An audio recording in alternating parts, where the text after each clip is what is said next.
Québec.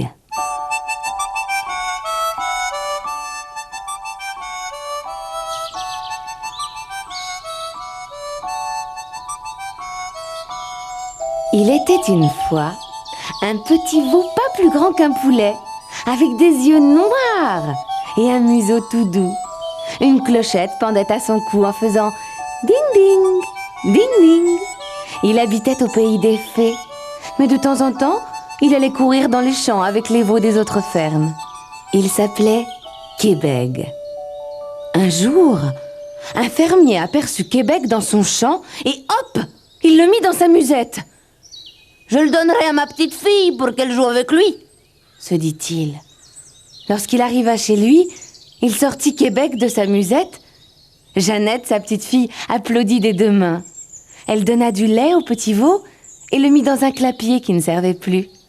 Tous les jours, elle le promenait au bout d'un ruban de satin qu'elle avait noué autour de son cou. « Ne lâche pas le ruban, sinon il retournera au pays des fées », prévint sa mère. « Je ne pense pas qu'il voudra me quitter. Je l'aime tant, » répondit Jeannette. Un jour qu'ils se promenaient ensemble, Québec gambadait et tirait sur le ruban que la petite fille tenait bien serré dans sa main. Soudain, un petit lutin vert, portant un chapeau rouge et pointu, apparut devant eux. Il s'inclina et demanda à Jeannette. « Aurais-tu envie de voir une maison de fées ?»« Oh oui! A-t-elle une petite cheminée ?» demanda la fillette. « Oui, et de la fumée s'en échappe. » Ils se mirent en route tous deux. Jeannette tirait Québec derrière elle.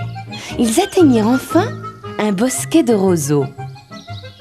Au pied de celui-ci, Jeannette aperçut une toute petite maison, pas plus grosse qu'un potiron, avec un toit de chaume. De la fumée sortait de la cheminée. « Entre donc ?» fit le petit lutin.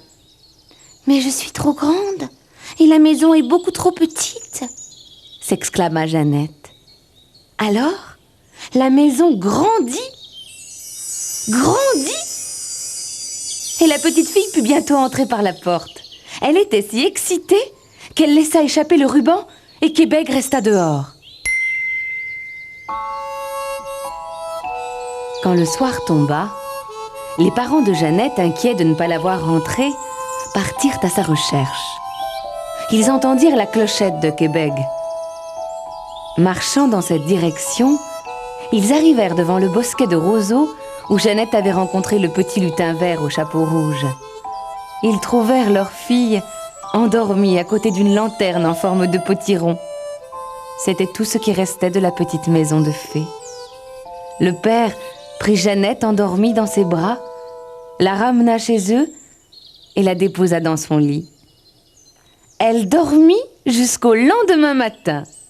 « Où est la maison enchantée? Et où est Québec ?» dit-elle en s'éveillant. Elle l'appela et le chercha longtemps, mais jamais il ne revint. Pourtant, Jeannette n'oublia pas Québec, car elle l'avait beaucoup aimé et savait qu'il était heureux maintenant, au pays des fées.